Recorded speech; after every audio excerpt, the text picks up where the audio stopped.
იცით არსებობს ადამიანობა და არსებობს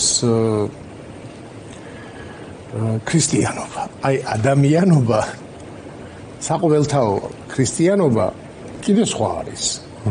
ანუ ეკლესია და ანუ იერარქი არა მხოლოდ ადამიანი, არამედ ადამიანობაზე მაღლა უნდა იყოს, ქრისტიანი უნდა იყოს, შეწირული ღმერთის მსახური უნდა იყოს. და ესენი შემწირველების მსახურები აღმოჩნდნენ. ანუ ეს არის კატასტროფა ჭირს ეკლესიას, აი რუსეთის გულშემატკივრობა, ბუჩას გულშემატკივრობა, რაც ბუჩაში გააკეთეს ქრისტიანისგან. საერთოდ ხო ადამიანისგან ეს კატასტროფაა, მაგრამ ქრისტიანისგან ეს რომ ამბობდნენ რომ აი რუსეთმა უნდა გაიმარჯვოს. არ ვიცი, აი ღმერთი ვერ დარჩება ასეთ ადამიანთან. ხორციაო და ჩემი სული ვერ დარჩებაო, აი ხორცად იქცა საქართველოს ეკლესიის მსახურები, განსაკუთრებით ეს ჯგუფი, მათში სული არ არის, ხორცად იქცნენ. მშვინიერები არიან, მშვინავენ, უბრალოდ სუნთქავენ. თუ როგორ შეიძლება მათში სულიწმინდა იყოს, სული საკუთარი სული არ ცოცხლობს უკვე. იმიტომ რომ როგორ შეიძლება გულშემატკივრობდე იმას, ვინც აი ბავშვებს ხოცავს, ვინც ბუჩას აწყობს, როგორ შეიძლება?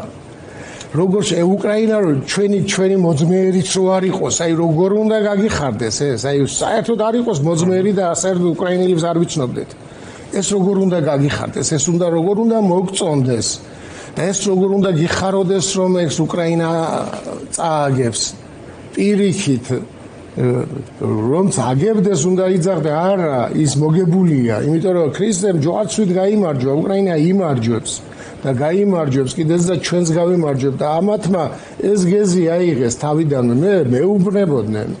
მამაო, შენ მცდარი ხარ, რუსეთი მithვლიდნენ იმას, რამდენი სიმდიდრე ქონდა, რამდენი ტანგი ყავდა, რამდენი ის ყავდა ეკლესიურების ესეთების და მოიგებს ამას ვერ წააგებს. ახლა კი ღმერთი, მაგრამ ყველაფერი მათემატიკაა მეუბნებოდნენ და ახლა მარტო ღმერთი ვერ შეძლებს ამდენი ტანკის განადგურებას. მეუბნებოდი ვერ მოიგებს, იმიტომ რომ რუსკი მირი სოფლიოს ერთობას ვერ მოუგებს მეთქი. ფაშიზმი რატო დამარცხდა? იმიტომ რომ მე ვარო იძახდა და მეორე რატო მოიგო? იმიტომ რომ ერთად იდგნენ. გაერთიანება მოხდა და დღესაც იგივე მოხდა უკრაინის ირგვლივ გაერთიანდა მთელი ცივილიზირებული სამყარო საქართველოს გარდა. ქართველი ხალხიც, რა თქმა უნდა, იქავართ, მაგრამ ეს საქართველო დარჩა, ეკლესია და ეს ოცნება დარჩა ამ ცივილიზირებული სამყაროს მიღმა რუსეთთან და თან როგორ რუსეთთან? აი ესეთ მოძალადე რუსეთთან. აშხაბადში წდება ჩვენი მომავალი, თან ამას გვეუბნებიან.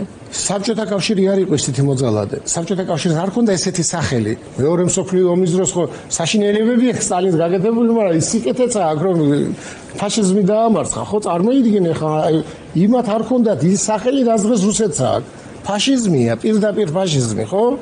მკვლელია, თან ბავშვების, თან ქალების, თან უდანაშაულო ადამიანების, ამათ ხარ ეს ახარ. აი ქრისტიანი როგორ უნდა იყო? არ მე არ მესმის.